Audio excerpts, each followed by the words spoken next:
Hello, today I'm going to show you how to make a dimmable front light for your Game Boy Color, which I got right here.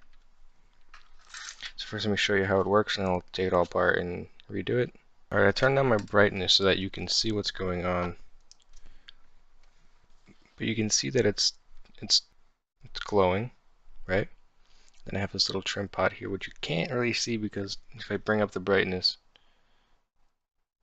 you'll be able to see it at all. But if I start to turn this, it actually takes quite a lot of turns, but you can see that it's getting dimmer. Right, to a point where it's practically off. There's still a reflection from the ambient light though on it, but you'll see pretty clearly once I start turning this the other way back on that it gets much brighter. And then you can go, oops, drop my little screwdriver,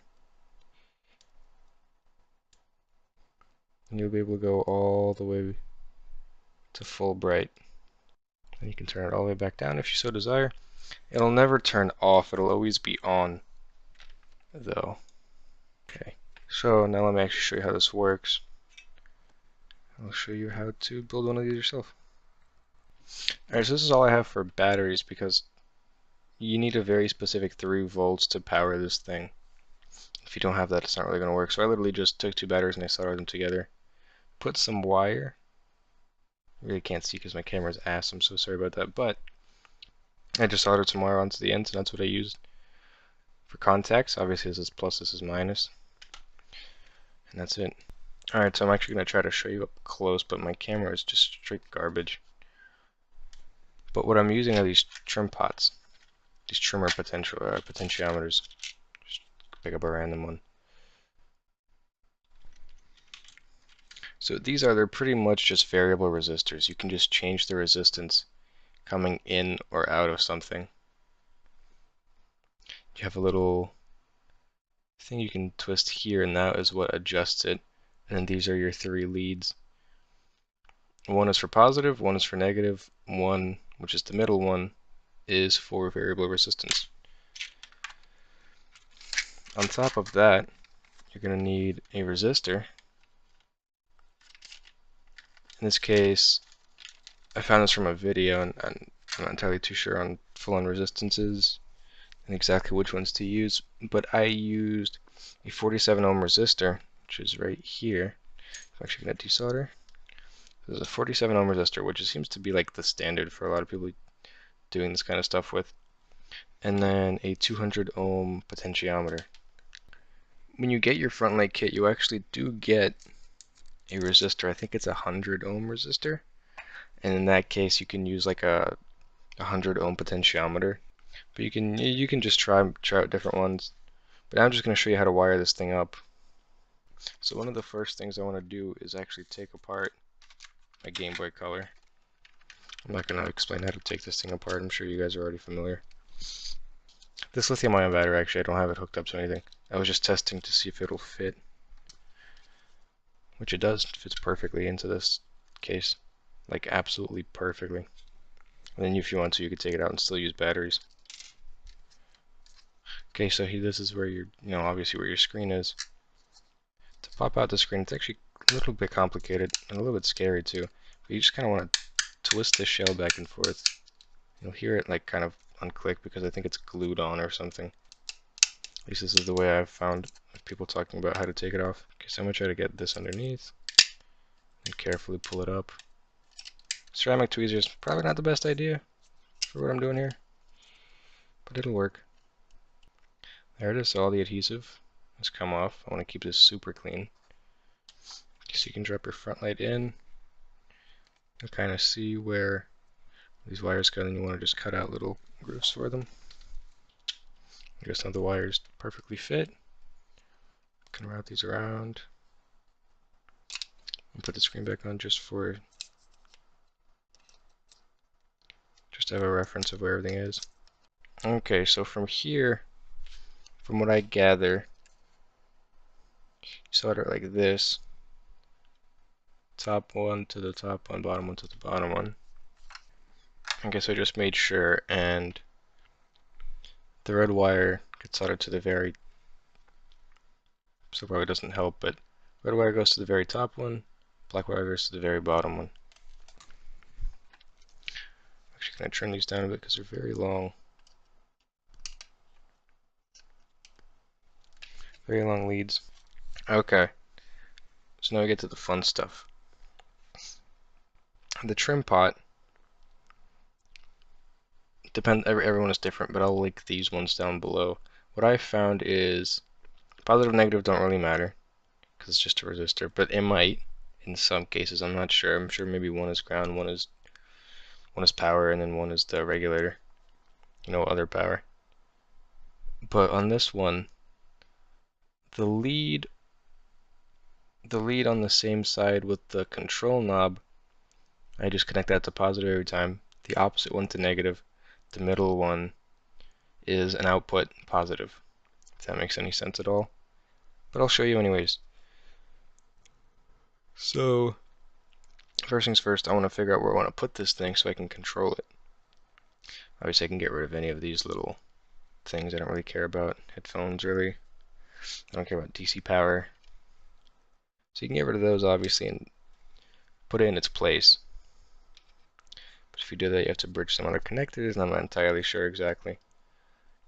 I was thinking right here off to the side, somewhere like this, and then little thing will just poke through. You can turn it, adjust it, or you can just leave this inside and take off your back cover every time you want to change it. It really is up to you. Okay, so in here, I actually want to check to see where I have space to put this. So right here, like I said, looks like I do have space for it. Just barely. I'll have to drill a little hole. Make a cute little hole right in the side. So I'm going to go grab a drill and drill a little hole there. Alright, so I have a drill. I'm actually going to use just a full-size drill, not a Dremel or anything, which would be the smarter idea. But fuck it. And I'm just going to visually see where this is. Not too concerned, honestly. Well, apparently I didn't put my drills on the charger, or my batteries on the charger last night, so it died right as I drilled the hole. But you can see a cute little hole right there. And now it's actually a little bit too small, so I need to step up my drill bit. I think I found the perfect size. If you look right there, and oh, it's a fantastic fit. So let's see how this fits in there, if I have access to it from the outside. And there you go, it doesn't poke out, which is fine, so I can get a little flathead screwdriver in there and turn it. Perfect. This is going to end up nicely. Okay, so once you now know where you're going to be putting this thing, which is right here, right, because this will go over the cover like this, bada boom. Now we need to actually solder everything up. So this is actually the easier part, I think, than, other than finding out all the lengths of wire you need and blah blah. And I like to always cut my wires to the exact length I need them. No more, no less. That's just how I do it. Not every time. In this case, I probably won't because there's plenty of space in here and it doesn't really matter that much. But I'll try to, at least a little bit. So, I'm going to take the positive. Let me actually measure this out. So I have my resistor. You go straight from the resistor to this. And then the potentiometer goes straight to the battery source. Okay, not a problem. Not a problem at all. Let's start with the easy stuff first. So let's do the negative, because the negative just connects straight to the battery. So the negative will just go all the way over to there. Okay, so this seems to be almost the exact length you need to route it if you route it the same way I did.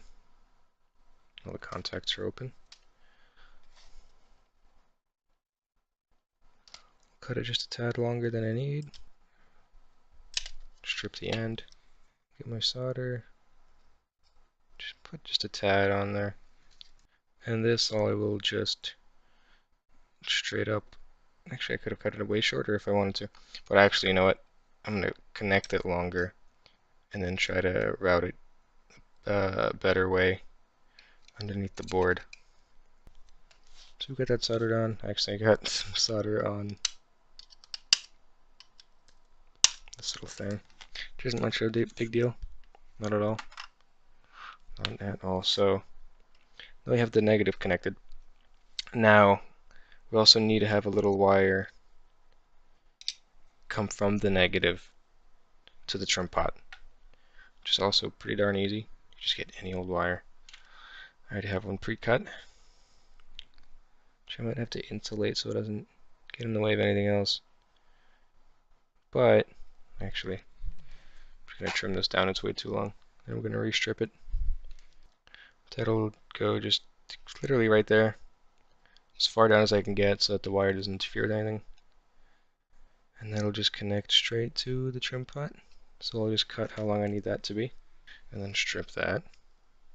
There you go. Cut and stripped on both ends. I'm going to try to get some solder on these tips as well.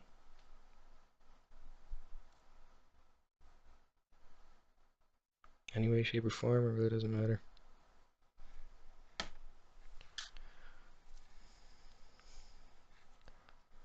And this wire will just see which one's shorter. We'll use the shorter one so it doesn't interfere with anything as much. You don't know, all that just needs a little bit more solder. Connecting two wires up like that.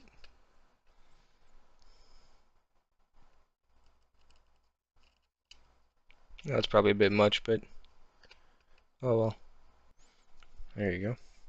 Yep, okay, so it is isolated, it's not contacting anything else. Now, like I said, this will just go, the black wire will just go connect straight up to that terminal right there. So I'm going to get some solder on that wire. I'm just going to solder it on.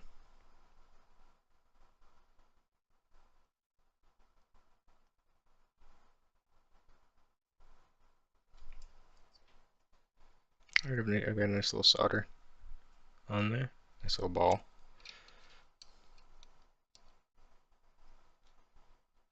It's a little long. That's alright. Just bend it over that way. Like I said, I'm not going to care too much about it for this project. So now we need to get a resistor onto the red wire.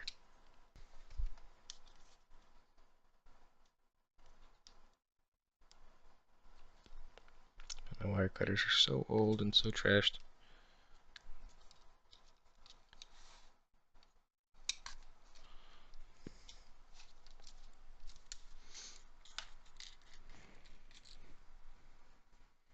Okay, so we don't need this to be that long. I'm really just going to trim these down. I do not need this to be anywhere near as long.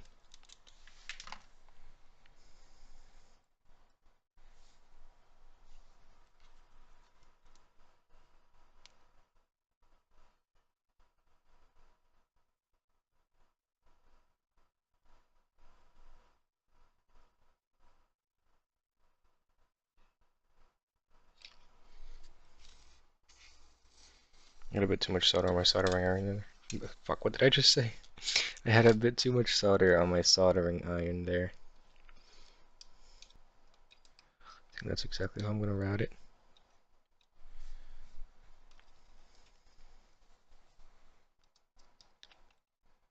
And bend it up.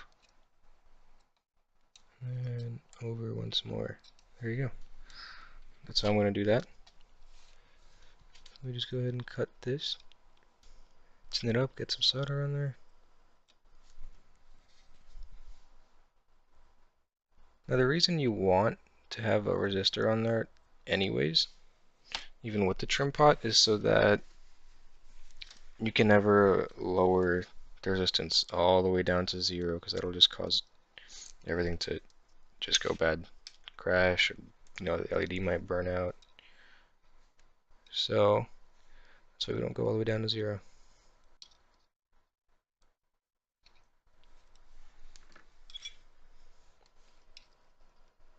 That's a decent solder. Doesn't really matter though. Alright, so now so far we have this little bit going on. We have our trim pot, the resistor going from the positive, the negative going all the way down to the negative, as well as the LED going to the negative. And now there's one last thing, just one thing, that is to connect our adjustable to the positive. Just not very hard. So I'll just trim this down, this is way too long. Get some solder on this wire too.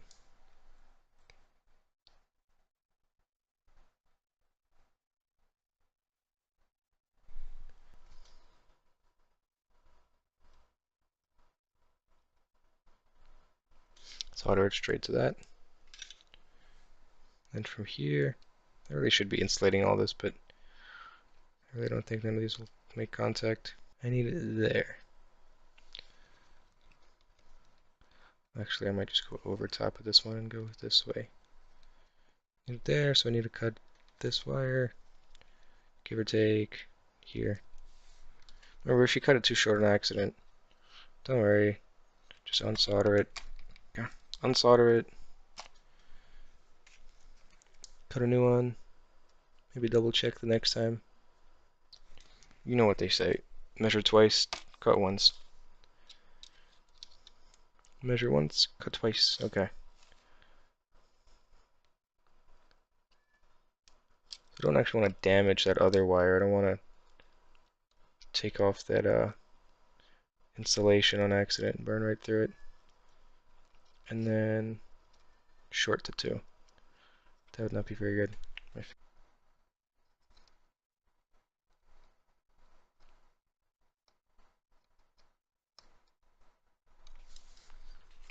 Alright, there you go. So now, everything should be wired up. And that should be it. So all that's left is to test it. Using this because I can't find my little extra leads. And also, I just remembered I don't have a power switch either, so that wouldn't have been useless anyways. So I'm just going to solder these up. My soldering iron fucking sucks. It has like 30 freaking cool spots. It's from like the 90s. Never bothered to get a new one. Okay. My positive is way too short.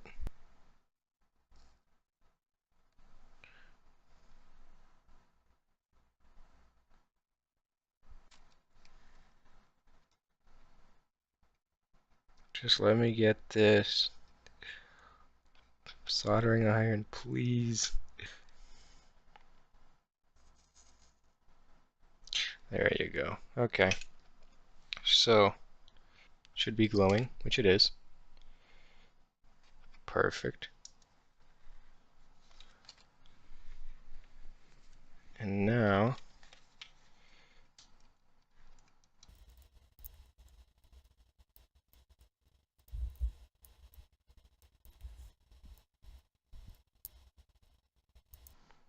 can't actually tell if it's working or not. It's too bright in my freaking room. Oh, you know what? It's definitely working. 100% working.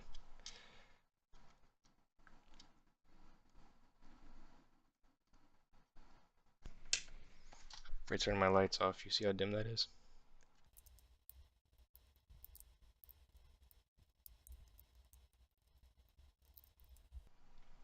See how much brighter that got?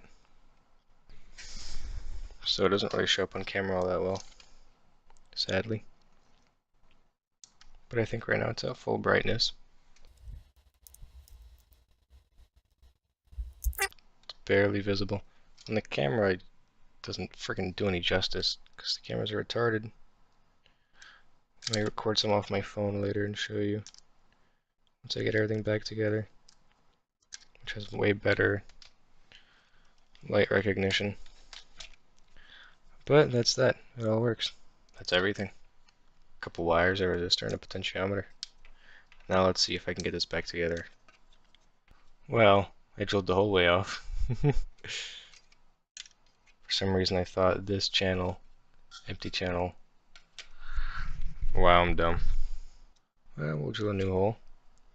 There'll be two. It'll be more aesthetically pleasing that way. Alright, sadly I didn't have a second battery.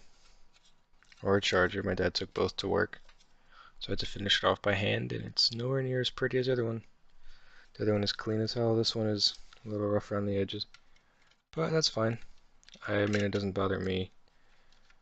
But if it bothers you, then make sure you've got a backup battery handy or a charger. Maybe I made a hole there for no reason. I just had a thought that I might actually be able to put it there. I think I can. Wow, well that's just annoying. Made a mess of the side of my Game Boy for nothing. May this be a lesson. Always check things before you do it. Okay, so I've got some of it on. And I know I definitely did some things that could have been done better. Like this right here. As you can see, the first hole I drilled is actually perfect, but it's not in the right place. The second one I drilled too low, and I couldn't close it. So now I'm actually thinking, instead of having it here, I might relocate it, because there's already a hole here.